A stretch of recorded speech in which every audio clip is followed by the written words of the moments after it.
명언 속 인생. 알프레드 아들러 편. 모든 고민은 인간관계에서 비롯된다. 시작합니다. 구독과 좋아요는 영상 제작에 큰 힘이 됩니다. 우리가 하는 모든 고민을 한번 떠올려 보세요. 돈 걱정도, 진로 고민도, 외모에 대한 불안도, 미래에 대한 두려움도. 이 모든 고민을 파고들면 결국 하나로 귀결된다고 말한 심리학자가 있습니다. 바로 다른 사람과의 관계라는 것입니다. 돈 걱정도 사실은 남들과 비교했을 때의 불안이고, 외모 고민도 남에게 어떻게 보일지에 대한 걱정이며, 진로 고민도 사회 속에서 내 위치에 대한 문제라는 것입니다. 그가 바로 알프레드 아들러입니다. 열등감이라는 개념을 만든 심리학자이자 최근 미움받을 용기라는 책으로 다시 주목받은 사상의 뿌리입니다. 그는 이런 말을 남겼습니다. 모든 고민은 인간관계에서 비롯된다. 그런데 이렇게 인간관계를 꿰뚫어 본 아들러 자신은 어떤 삶을 살았을까요? 병약하게 태어나 죽음의 문턱을 여러 번 넘었고, 형에게 열등감을 느끼며 자랐으며 스승 프로이트와 결별했습니다. 그 삶이 어떻게 위대한 심리학이 됐는지 지금 시작하겠습니다. 1870년 2월 7일 오스트리아 빈 근교에서 알프레드 아들러가 태어났습니다. 유대인 곡물상의 아들로 7남매 중 둘째였습니다. 아들러의 어린 시절은 병으로 가득했습니다. 구루병을 앓아 4살까지 제대로 걷지 못했고, 5살 때는 폐렴에 걸려 의사가 가망이 없다고 말할 정도로 위독했습니다. 어린 아들러는 자신의 죽음에 대한 이야기를 옆에서 들었습니다. 그리고 결정적인 사건이 있었습니다. 아들러의 남동생이 바로 옆 침대에서 세상을 떠난 것입니다. 어린 아들러는 형제의 죽음을 눈앞에서 목격했습니다. 이 경험이 그의 인생을 결정했습니다. 죽음을 이기고 싶다는 열망, 그것이 그를 의사의 길로 이끌었습니다. 또 하나 아들러는 형에게 깊은 열등감을 느꼈습니다. 형 지그문트는 건강하고 활발했고 부모의 사랑을 받았습니다. 병약한 아들러는 늘 형과 비교되며 자랐습니다. 훗날 아들러가 만든 열등감 이론은 어쩌면 자신의 어린 시절에서 나온 것인지도 모릅니다. 자신이 가장 잘 아는 감정이었으니까요. 죽음의 공포를 이겨낸 아들러는 의사가 되기로 결심했습니다. 빈 대학교 의학부에 진학했고 1895년 의사가 됐습니다. 처음에는 안과 의사로 시작했지만 곧 일반 진료로 방향을 바꿨습니다. 그리고 그가 병원을 연 곳이 특별했습니다. 빈의 놀이공원 근처 서커스 단원들과 노동자들이 사는 가난한 동네였습니다. 이곳에서 아들러는 고개사, 광대, 노동자들을 치료했습니다. 그런데 그는 흥미로운 것을 발견했습니다. 서커스의 고개사들 중 상당수가 어릴 때 몸이 약했던 사람들이라는 것입니다. 약했기 때문에 오히려 몸을 단련해 남들보다 뛰어난 신체 능력을 갖게 된 것이었습니다. 이것이 아들러 사상의 핵심이 됩니다. 약점이 오히려 강점의 원천이 될 수 있다는 것. 열등감이 사람을 무너뜨리기만 하는 것이 아니라 그것을 극복하려는 노력이 사람을 성장시킨다는 것. 자신이 병약한 소년에서 의사가 된 것처럼 말입니다.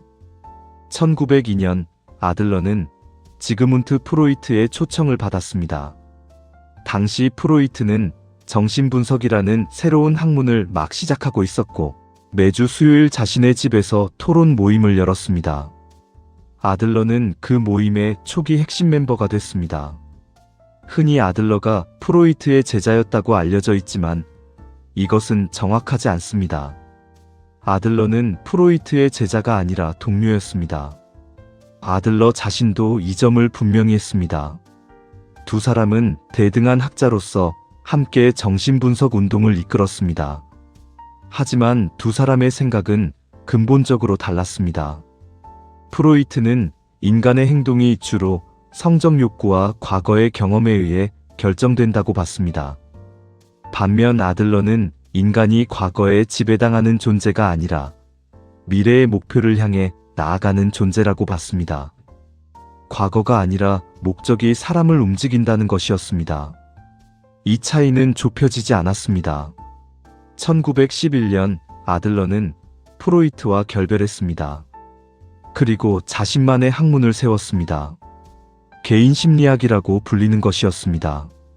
스승이자 동료였던 사람과 갈라서는 것은 고통스러웠지만 아들러는 자신의 길을 갔습니다. 아들러 심리학의 가장 유명한 개념이 열등감입니다. 하지만 아들러가 말한 열등감은 우리가 흔히 생각하는 부정적인 것과는 다릅니다. 아들러는 모든 인간이 열등감을 가지고 있다고 봤습니다. 인간은 나약한 존재로 태어나기 때문에 누구나 자신이 부족하다는 감각을 갖는다는 것입니다. 그런데 이 열등감이 나쁜 것이 아닙니다. 오히려 열등감이 있기 때문에 인간은 더 나아지려고 노력합니다. 열등감은 성장의 원동력입니다. 문제는 이 열등감을 어떻게 다루느냐입니다. 열등감을 극복하려고 노력하면 성장하지만 열등감에 압도되어 그것을 변명거리로 삼으면 무너집니다. 아들러는 후자를 열등 콤플렉스라고 불렀습니다. 나는 이래서 안 돼, 나는 저래서 못해라고 하며 도전을 회피하는 태도입니다. 아들러는 또 우월성의 추구라는 개념을 제시했습니다.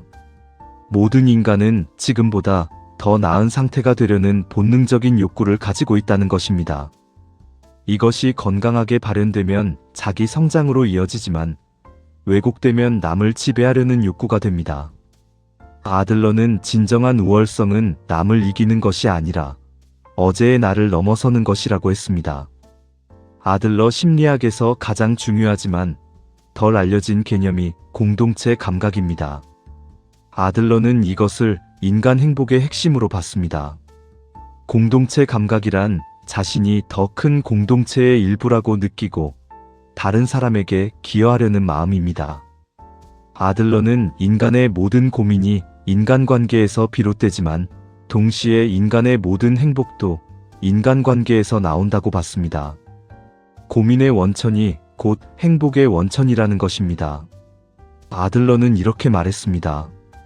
인간은 다른 사람에게 공헌할 때 자신의 가치를 느낀다. 남에게 인정받으려고 애쓰는 것이 아니라 남에게 무언가를 줄 때 진정한 행복이 온다는 것이었습니다. 이 사상은 아들러의 삶에서도 드러났습니다. 그는 어려운 이론을 학자들끼리만 나누지 않고 일반 대중에게 전하려 했습니다.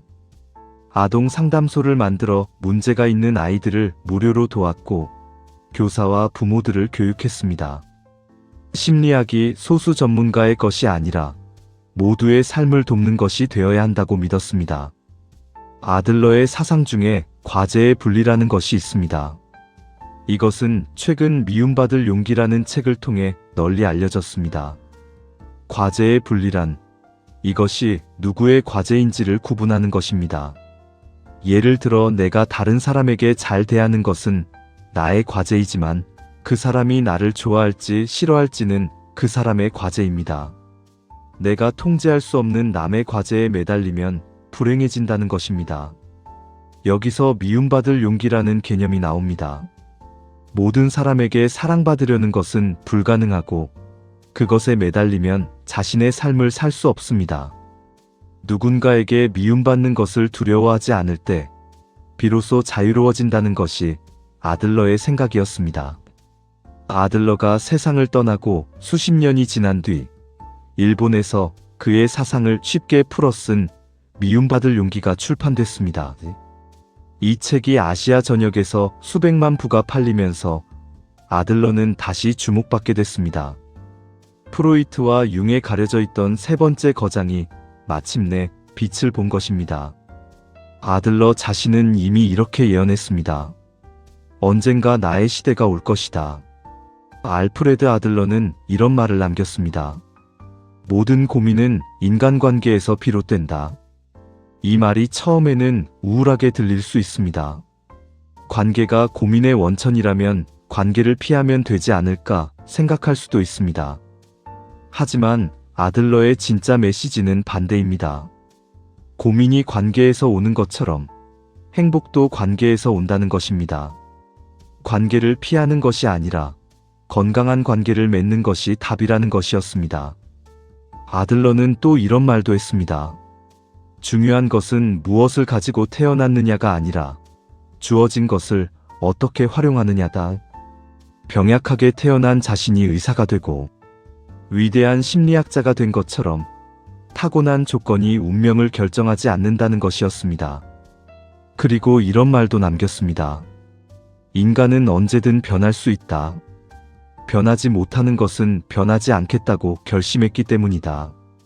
과거가 아니라 지금의 선택이 사람을 만든다는 아들러 사상의 핵심이었습니다. 아들러의 삶이 우리에게 주는 메시지는 이것입니다. 우리의 고민이 대부분 인간관계에서 온다는 것을 인정하는 것, 그리고 그 관계 속에서 남에게 인정받으려 애쓰기보다 남에게 기여하려 할 때 행복이 온다는 것입니다.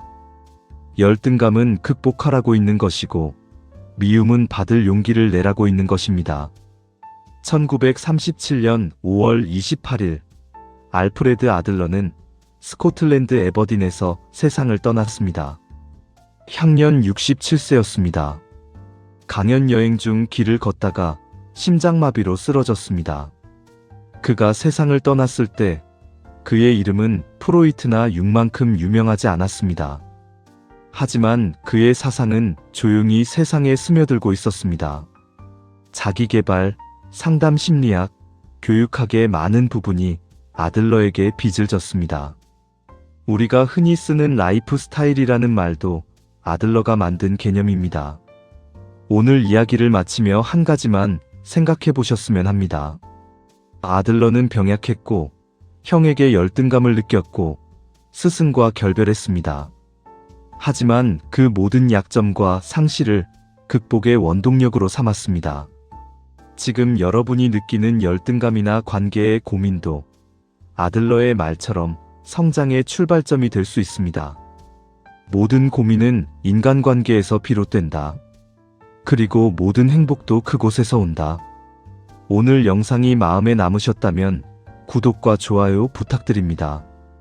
다음 영상에서 또 다른 인생 이야기로 찾아오겠습니다. 명언 속 인생, 다음 이야기에서 만나겠습니다. 감사합니다.